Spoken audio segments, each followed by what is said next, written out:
भाई वाह, कमाल क्या बॉलिंग है पाकिस्तान की। और पूरी दुनिया ख्वाहिशकारी है कि काश हम भी पाकिस्तानी इस बॉलिंग के खिलाफ खेल पाए। भाई आपने अपने बॉलर्स को प्लान देना होता है कि भाई ये 250 वाली पिच है, यहां पर आपने मैक्सिमम 200-210 स्कोर खाने हैं। लेकिन पाकिस्तान के पास ऐसी बॉलिंग है जो 250 वाली पिच के ऊपर 350 स्कोर खाती है। पाकिस्तान के अलावा ये बॉलिंग कहीं और नहीं मिलेगी। पाकिस्तान के ये एक्सक्लूसिव राइट्स हैं इस बॉलिंग के ऊपर और ये पाकिस्तान से ही मिलेगी। आप अंदाजा इस बात से लगा लें कि पाकिस्तान की तरफ से आज highest wicket taker Irfan Khan Niazi है, उसकी 3 विकेटें हैं। सबसे पहले आते हैं हमारे टॉप के बॉलर नसीम शाह, जो कि कंप्लीट बॉलर हैं। उन्होंने कसम खाई हुई है कि मैंने टॉप करना है, मैंने सबसे ज्यादा स्कोर मैंने खाने। शाहीन कभी कभार उसे टफ टाइम दे देता है, लेकिन नसीम शाह कहता है कि नहीं, मैंने सबसे ज्यादा स्कोर मैंने खाने हैं। और वो 10 ओवर के अंदर 60 स्कोर दे जाता है। यानी कि जो यंगस्टर्स होते हैं वो अपने सीनियर से सीखते हैं कि भाई इनसे कम स्कोर या भी इनके आसपास रहना है हमने। तो सबसे पहले नसीम शाह अटैकिंग पर आते हैं और वो 10 ओवर के अंदर ही 60 स्कोर खा जाते हैं और सिर्फ 1 विकेट उनके खाते में आती है।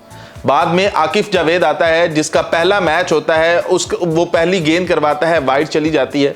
वैसे तो पाकिस्तान ने आज 43 एक्स्ट्रा रन दिए हैं, यानी कि उन्होंने 300 ही बनाया है। बाकी ऊपर के पाकिस्तान के हैं, पाकिस्तान ने खुद दिए हैं कि ये लो भाई इंजॉय करो, और पाकिस्तान ने उनको दिए हैं। भाई पाकिस्तान ने ये भी रिकॉर्ड बनाया है।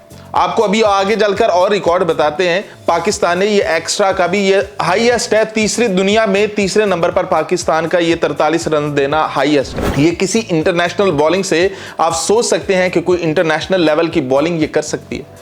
भाई उनको पाकिस्तान ने पकड़ा हुआ था, वहां पर आकर हम कैचेस ड्रॉप करते हैं। हमारे किस बंदे ने कैच नहीं छोड़ा। भाई 15 ओवर में जब उनकी 3 विकेटें गिरी हुई थी और वो स्ट्रगल कर रहे थे, तो वहां पर हमने 18 से 20 स्कोर एक्स्ट्रा की मद में दिए हैं कि ये लो तुम लोग इंजॉय करो। ये है पाकिस्तान का इंटरनेशनल स्टैंडर्ड। आगे आपको बताते हैं आकिफ जावेद, उसका पहला मैच है, 10 ओवर में 55 स्कोर खाता है, लेकिन 2 विकेटें ले जाता है। और जो उसका बॉल्ड है खूबसूरत है और वो बताता है कि इसका रोशन मुस्तकबिल है पाकिस्तानी टीम के अंदर। लेकिन आकिफ जावेद को अपनी लाइन और लेंथ पर बहुत देखना होगा कि जैसे ही उसको छक्का या चौका लगता है, यही जब ये यहां पर प्रैक्टिस कर रहा था और बाबर आजम ने इसे एक ही ओवर के अंदर 28 स्कोर मारा था, तो तब भी इसे यही बताया गया था कि जैसे ही तुझे चौका लगता है तुम लाइन और लेंथ भूल जाते हो। आकिफ जावेद नो डाउट बहुत अच्छी बॉलिंग कर रहा था, लेकिन जैसे ही स्कोर लगना शुरू हुए तो फिर लगना ही शुरू हुए। फिर आते हैं जी मोहम्मद अली, 10 ओवर में 53 स्कोर। ये हमारे 3 फास्ट बॉलर हैं, तीनों ने 50-50 से ऊपर स्कोर दिए हैं।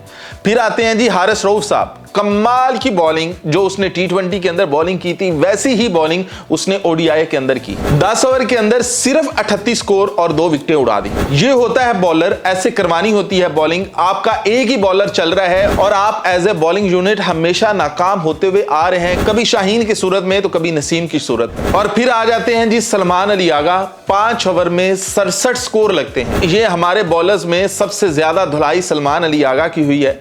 हमें नहीं मालूम कि क्यों नहीं सफियान मुकीम खेला, क्यों नहीं इब्रार खेला। शायद हमारे आकिफ जावेद साहब इसको बेहतर जानते हो, उनको बेहतर आइडिया हो कि भाई क्यों नहीं यहां पर मैंने एक प्रॉपर स्पिनर खिलाया, जहां पर ब्रेसवेल पहले ही या दूसरे ओवर के अंदर वो विकेट लेकर चला जाता है, वो भी हमारे सेटल्ड अब्दुल्ला शफीक की। वहां पर हमने अपने मेन स्पिनर्स क्यों नहीं खिलाए, हम क्यों ऑलराउंडर्स के साथ ही गए। और फिर आते हैं जी इरफान खान नियाजी, जिन्होंने आज पाकिस्तान के लिए पहली बार बॉलिंग की। वो पहले बॉलिंग करते होते थे, लेकिन उसके बाद उनको रिस्ट्रिक्ट कर दिया गया कि आपने सिर्फ बैटिंग ही करनी है, जबकि वो अच्छे स्पिनर। आज उन्होंने बताया भी, स्कोर इरफान खान नियाजी को भी लगे, 5 ओवर में 51 स्कोर लगे, लेकिन 3 विकेटें भी साथ ले गए। अब आ जाते हैं रिकॉर्ड्स की तरफ कि पाकिस्तान के खिलाफ आज रिकॉर्ड कौन कौन से बने हैं। सबसे पहले वो कहते हैं ना, अपने ही गिराते हैं नशेमन पे बिजलियां। सबसे पहले तो मोहम्मद अब्बास है, जो कि पाकिस्तानी ही है गलती से। उसने पाकिस्तान को कोई धोया है और 24 गेंदों पर उसने 50 स्कोर की है। किसी भी मुल्क की तरफ से डेब्यू करने वाले की सबसे फास्टेस्ट 50। पाकिस्तान जिस चीज के लिए जाना जाता है कि डेब्यू जिसने करवाना हो वो पाकिस्तान के खिलाफ करवाए और पाकिस्तान उसे हीरो बना देता है। तो मोहम्मद अब्बास, अभी तो बॉलिंग आएगी, आप चेक करिएगा कि वो बॉलिंग में भी क्या करिश्मे दिखाता है, लेकिन बैटिंग के अंदर उसने ऐसा धोया है पाकिस्तान को। और वो बॉलर था, हमने तो बॉलर समझा हुआ था, लेकिन जिस तरह से उसने पाकिस्तान को धोया है ना, न्यूजीलैंड को भी आप यकीन हो गया है कि भैया ये हमारा प्रॉपर बैटर भी है, ये हमारा प्रॉपर बॉलर भी है। तो पाकिस्तानियों ने बेसिकली पाकिस्तानी बॉलर का साथ दिया है और उसकी जगह पक्की कर दी है न्यूजीलैंड ODI टीम के अंदर। क्या कहने हैं पाकिस्तान के। और दूसरी तरफ मार्क चैपमैन, पता नहीं वो पाकिस्तान के साथ साथ कौन सा वो गुस्सा लेकर बैठा हुआ है बंदा, जहां पाकिस्तान को देखता है धो डालता है। और उसने न्यूजीलैंड की तरफ से पाकिस्तान के खिलाफ सबसे हाईएस्ट स्कोर मारा है 132 को। आज तक पाकिस्तान को ओडीआई के अंदर न्यूजीलैंड की तरफ से किसी ने इतना स्कोर नहीं मारा था, वो पहला बंदा है जिसने 132 मारा।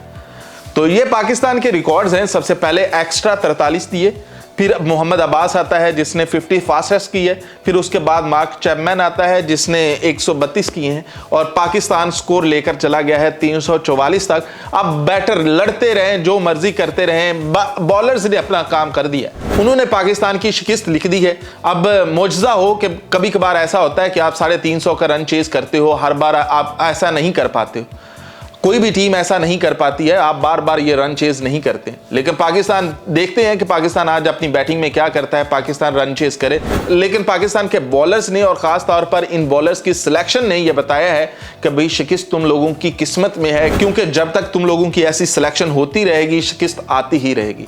तो वेल डन आकिब जावेद साहब, आपको एक बार फिर मुबारक हो कि पाकिस्तान 344 तक चला गया, जबकि आपने अपने बॉलर्स को समझाया हुआ था कि 200 तक आना है। अब आप पूछ ही सकते हैं अपने बॉलर से, नसीम शाह से पूछ सकते हैं कि भैया तूने बॉलिंग कहां करनी थी, कहां करवाई।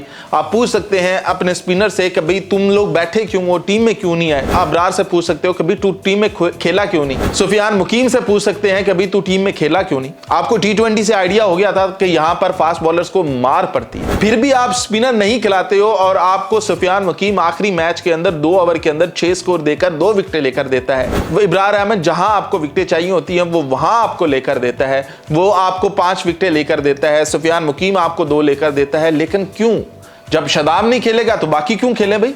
शादाब जब बाहर हो गया है एज ए स्पिनर तो बाकी भी बाहर हो, बाकियों ने खेलकर क्या करना है। तो क्या कहने आकिब जावेद साहब आपकी सिलेक्शन के, मां सदके मां बारी।